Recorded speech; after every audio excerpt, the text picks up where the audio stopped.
కాళేశ్వరం ప్రాజెక్టులో అవకతవకలు అవినీతిపై విచారణ జరుపుతున్న జస్టిస్ పిసి ఘోషి కమిషన్ ముందు ఫోన్ ట్యాపింగ్లో విచారణ జరుపుతున్న సిట్ ముందు రాజకీయ నాయకులు సీనియర్ పోలీస్ అధికారులు చెబుతున్న వాంగ్మూలాలు ఆసక్తికరంగా ఉన్నాయి. కాళేశ్వరంపై నిర్ణయాలన్నీ కేసీఆర్ మాత్రమే తీసుకున్నారని, ప్రాజెక్టును తుమ్మిడిహట్టి నుంచి కాళేశ్వరానికి మార్చడం కేసీఆర్ నిర్ణయమేనని అప్పటి ఆర్థిక మంత్రి ఈటల రాజేందర్ ఘోష్ కమిషన్ ముందు చెప్పారు. కాళేశ్వరం తన ఆలోచన నుంచి పుట్టిన ప్రాజెక్టు అని కేసీఆర్ వందల మార్లు చెప్పి ఉన్నారు. కానీ అప్పటి ఇరిగేషన్ శాఖ మంత్రి హరీష్ రావు మాత్రం అన్ని నిర్ణయాలు మంత్రివర్గం ఆమోదంతోనే జరిగాయని కమిషన్కు చెప్పారు. మంత్రివర్గ ఉపసంఘం సిఫార్సుల ఆధారంగా ప్రాణహిత చేవేళ్ల ప్రాజెక్టును 2 భాగాలుగా విభజించడం జరిగిందని, ఒక భాగాన్ని ఉమ్మడి ఆదిలాబాద్ జిల్లాకు పరిమితం చేయక రెండో భాగాన్ని కాళేశ్వరం ప్రాజెక్టుగా నిర్మించడం జరిగిందని తెలిపారు. మహారాష్ట్ర అభ్యంతరాలు, తుమ్మిడిహట్టి వద్ద నీటి లభ్యత లేదని సిడబ్ల్యూసి పేర్కొనడంతో బరాజ్ లొకేషన్ను మేడిగడ్డకు మార్చినట్టు హరీష్ రావు గారు చెప్తున్నారు. మహారాష్ట్ర అనుమతించిన మేరకు తుమ్మిడిహట్టి వద్ద 148 మీటర్ల ఎత్తులో బెరాజ్ నిర్మిస్తే 48 టీఎంసీల నీటి లభ్యతే ఉంటుంది. 152 మీటర్ల ఎత్తులో నిర్మిస్తే 160 టీఎంసీలను తరలించుకోగలం. తుమ్మిడిహట్టి వద్ద 165 టీఎంసీల లభ్యత మాత్రమే ఉండగా అందులో 63 టీఎంసీలపై ఎగువ రాష్ట్రాలకు హక్కులు ఉన్నట్టు తేల్చుతూ 2015 ఫిబ్రవరి 18 సిడబ్ల్యూసి లేఖ రాసింది. ప్రాణహిత చేవేళ్ల ప్రాజెక్టు కింద ప్రతిపాదించిన 16 లక్షల ఎకరాల ఆయకట్టుకు 160 టీఎంసీల నీళ్లు అవసరం. ఆ మేరకు నీళ్లను నిల్వ చేసుకోవడానికి బెరాజుల నిల్వ సామర్థ్యం పెంచుకోవాలని 2008 ఆగస్టు 12 సిడబ్ల్యూసి ఇంకో లేఖ రాసింది. అందుకే ప్రాజెక్టు రీఇంజనీరింగ్ చేయాల్సి వచ్చింది. మేడిగడ్డ వద్ద 282.3 టీఎంసీల నీటి లభ్యత ఉందని 2017 నవంబర్ 12 సిడబ్ల్యూసి నివేదిక ఇచ్చింది. అక్కడ బరాజ్ నిర్మించాలని 2016 జనవరి 17 వాప్కోస్ నివేదిక ఇచ్చింది అని హరీష్ రావు గారు చెప్తున్నారు. బరాజ్లలో ఏ పరిమాణంలో నిల్వ చేయాలి అని కమిషన్ ప్రశ్నించింది. మొత్తం 141 టీఎంసీల నిల్వ చేసేందుకు వాటిని నిర్మించామని హరీష్ రావు గారు చెప్పారు.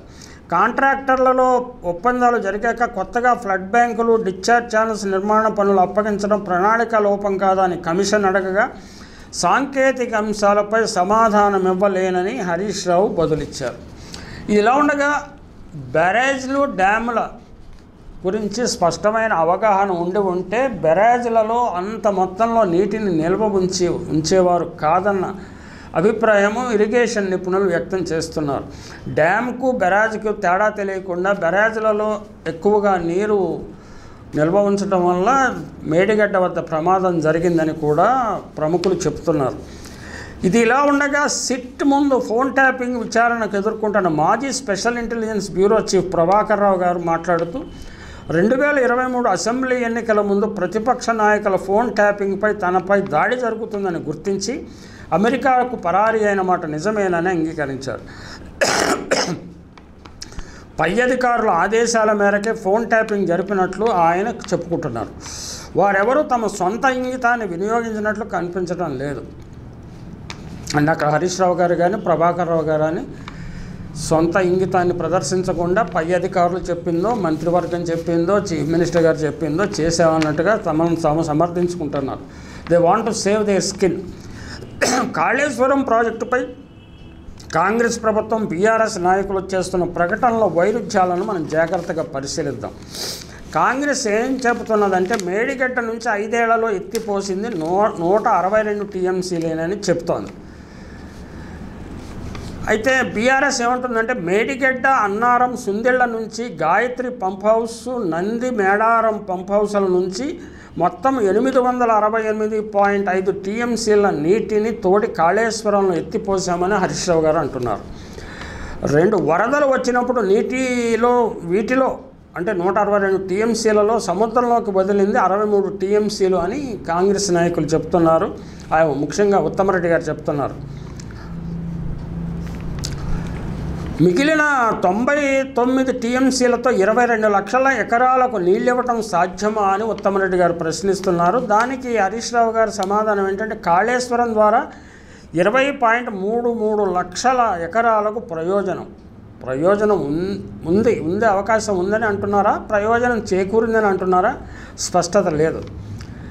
అలాగే తుమ్మిడిహెట్టి వద్ద బ్యారేజీ నిర్మిస్తామని బీఆర్ఎస్ ర్యాలీలు కూడా చేసింది, ఏనుగులతో ర్యాలీలు చేసిందని ఉత్తమ్ కుమార్ రెడ్డి గారు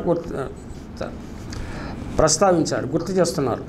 తుమ్మిడిహెట్టి వద్ద 152 మీటర్ల ఆనకట్టకు మహారాష్ట్ర వ్యతిరేకం అని, అక్కడ నీటి లభ్యత కేవలం 44 టీఎంసీలు మాత్రమే ఉన్నదని కూడా హరీష్ రావు గారు చెప్తున్నారు. పర్యావరణ అటవీ అనుమతులకు ఇబ్బందులు కూడా ఉన్నాయని చెప్తున్నారు. కాంగ్రెస్ ఏమంటుందంటే ఈ బ్యారేజీ నిర్మిస్తే 100 కిలోమీటర్లు గ్రావిటీ ద్వారా నీరు సరఫరా అయ్యేది కదా తుమ్మిడిహట్టి నిర్మిస్తే అని కూడా అంటున్నారు. మేడిగడ్డలో నీటి కోసం 100 కిలోమీటర్లు దిగువకు వెళ్ళి పైకి ఎత్తిపోసి వరదలు వస్తే దిగువకు వదులుతున్నారు. ఇది సరైన వ్యూహమేనా అని ఉత్తమరెడ్డి గారు ప్రశ్నిస్తున్నారు. కాళేశ్వరం ద్వారా 141 టీఎంసీల నీరు నిల్వ చేయవచ్చని, ఇందుకోసం 16 రిజర్వాయర్లు నిర్మిస్తామని కూడా ఆయన చెప్తున్నారు.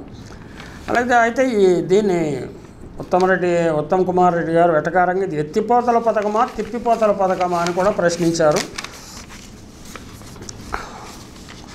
తుమ్మిడిహెట్టి వద్ద నీటి లభ్యత లేదని కేంద్ర జల సంఘం చెప్పలేదు అని కాంగ్రెస్ ప్రభుత్వం చెబుతుంటే,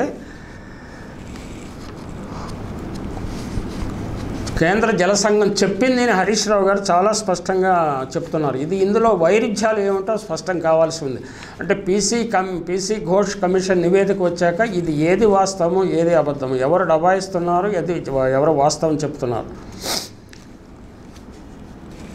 ఎన్డీఎస్ఏ ఇచ్చిన నివేదిక, మేడిగడ్డ కాళేశ్వరంపై ఇచ్చిన నివేదిక హరీష్ రావు గారికి నచ్చినట్టు లేదు. అందువల్లనే పోలవరం కుప్పకూలితే ఎన్డీఎస్ఏ రాలేదు, పోలవరం కుప్పకూలిపోయింది అనుకుంటున్నాను. పోలవరం నిజానికి రిటైనింగ్ వాళ్ళు కాఫర్ డ్యాములు లాంటి ఇబ్బందులు ఎదుర్కొనే దానివల్ల ప్రాజెక్టు పురోగతి మందగించిపోయింది, చాలా నష్టం జరిగింది.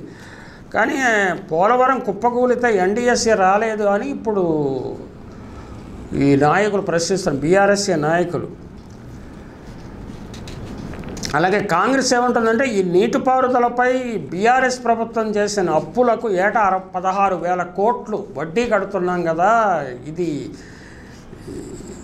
సబబేనా అని ప్రశ్నిస్తున్నారు. అయితే కాళేశ్వరంలో పెద్ద లోపాలు ఏం జరగలేదు, 100 కాంపోనెంట్లు ఉన్నాయి, ఒక్కో చోట 2 పిల్లర్లు మాత్రమే కూలాయి, 2 పిల్లర్లు మాత్రమే కూలాయి అని బీఆర్ఎస్ నాయకులు సమర్థించుకుంటున్నారు.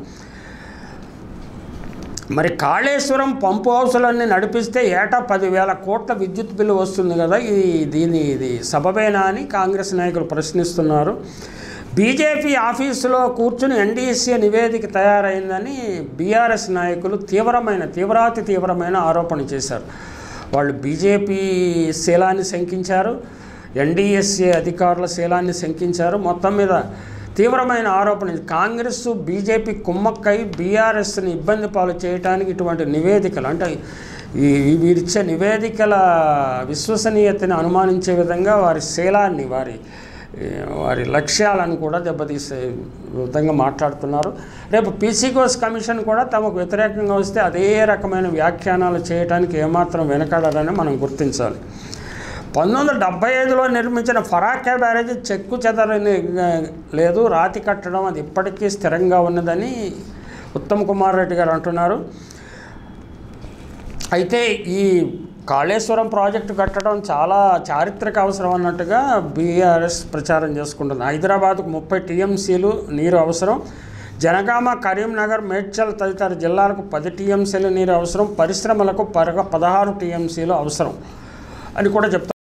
ఇవన్నీ వాస్తవాలే కావచ్చు, కానీ ఇందులో పరస్పర వైరుధ్యం ఉన్న అభిప్రాయాలు వ్యక్తమయ్యాయి. దాంట్లో ఏది నిజము, ఏది అబద్ధము, ఏది ప్రచారము, ఏది డబాయింపు అనే విషయాన్ని పీసీ ఘోష్ కమిషన్ స్పష్టం చేస్తే ప్రజలకు మరికొన్ని వాస్తవాలు వెలుగులోకి వస్తాయి. అంటే ఇప్పుడు ఎన్డీఎస్ఏ నివేదికను తప్పుపట్టడం అనేది కొంచెం విడ్డూరంగా ఉంటుంది. NDSA is N independent experts body. అయితే వారు బీజేపీ కేంద్ర ప్రభుత్వ ప్రభావానికి లోనే ఇటువంటి నివేదిక ఇచ్చారని బీఆర్ఎస్ ఆరోపిస్తున్నది. అలాగే విజిలెన్స్ కమిషన్ ఇచ్చిన నివేదికను కూడా చాలా తప్పు పట్టింది. అప్పుడు బీఆర్ఎస్ ప్రభుత్వం చేసిన తప్పులను ఎత్తి చూపింది. కానీ విజిలెన్స్ రాష్ట్ర ప్రభుత్వం అధీనంలో ఉంటుంది కాబట్టి ప్రజలు ఏం చెప్తే ప్రభుత్వం ఏం చెప్తే అదే నివేదిక వస్తుంది. మరి పీసీ ఘోష్ కమిషన్ కూడా కాంగ్రెస్ ప్రభుత్వం నియమించింది కాబట్టి వారికి అనుకూలంగా తీర్పు ఇచ్చిందని కూడా ప్రచారం తప్పకుండా జరుగుతుంది. అంటే తాము తప్పు చేశాము, ఆర్థికంగా లాభసాటిగా అని కాళేశ్వరం ప్రాజెక్టుని తెలంగాణ ప్రజల నెత్తి మీద పెట్టాము అని అంగీకరించడానికి బీఆర్ఎస్ నాయకులు సిద్ధంగా లేరు. మరి 11వ తేదీన పీసీ ఘోష్ కమిషన్ ముందుకు వెళ్ళే కేసీఆర్ గారు ఏం చెప్తారో ప్రజలు చాలా ఆసక్తిగా ఉన్నారు. అయితే తమ వాదనలకు బలం చేకూరటానికి కొంత లిటరేచర్ని ఇప్పటికే బీఆర్ఎస్ నాయకులు నిపుణుల చేతితో పుస్తకాల్లాగా రూపాల్లో ప్రచార సాధనాలకి అందజేశారు. అలాగే ఒక పద్ధతి ప్రకారం హరీష్ రావు గారితో ప్రజెంటేషన్ చేయించారు. హరీష్ రావు గారు ప్రజెంటేషన్ చేయడమే కాకుండా తర్వాత పీసీ ఘోష్ కమిషన్ ముందు తమ వాదనలు వినిపించారు. ఆయన ఎక్కడి వరకు చెప్పాలో అక్కడి వరకు చెప్పి సాంకేతిక విషయాల జోలికి పోకుండా తెలివిగా తప్పించుకున్నారు. కానీ కేసీఆర్ సాంకేతిక విషయాలు కూడా మాట్లాడతారా? ఆయన సర్వసమర్థుడు, వాక్చాతుర్యం ఉన్న వ్యక్తి కాబట్టి ఆయన పీసీ ఘోష్ తాను చేసిన నిర్ణయాలు తుమ్మిడిహట్టిని కాదని కాళేశ్వరం కట్టడాన్ని, ఇంత భారీ ప్రాజెక్టును ఆర్థికంగా వెసులుబాటు లాభసాటి కాని ప్రాజెక్టును కట్టడం, వీటిలన్నింటినీ ఎలా సమర్థించుకుంటారో చూడాలంటే గతంలో ఈయన పలుమార్లు వచ్చిన విమర్శలన్నింటినీ సమర్థించుకుంటూ మీడియాని నోరు మూయించి మీడియాలో ఎవరైనా ప్రశ్నిస్తే వాళ్ళ నోరు మూయించి వాళ్ళ యాజమాన్యాన్ని మేము ఒత్తిడి చేసి వ్యవహరించారు. మరి పీసీ ఘోష్ ముందు అలా కుదరదు కదా. Snubbing justice is not possible. కేసీఆర్కైనా ఇంకొకరికైనా మరి కేసీఆర్ గారు పీసీ ఘోష్ ప్రశ్నలకు ఎటువంటి సమాధానాలు చెప్తారో చూడాలి.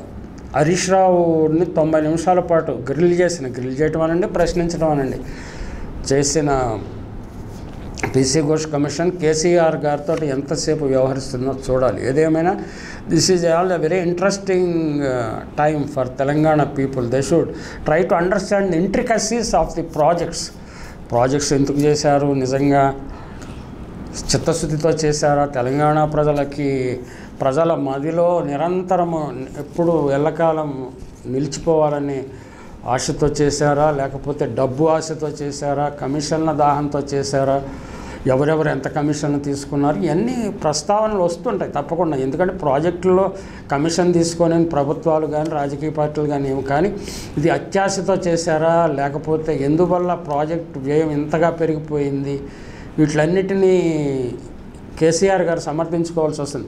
గతంలో కాంగ్రెస్ వాళ్ళు ఏం చేయలేదు అనే ప్రచారం బయట చేసుకోవడం బాగానే ఉంటుంది, కానీ పీసీ ఘోష్ కమిషన్ ముందు అలా చేయటం సాధ్యం కాదేమో.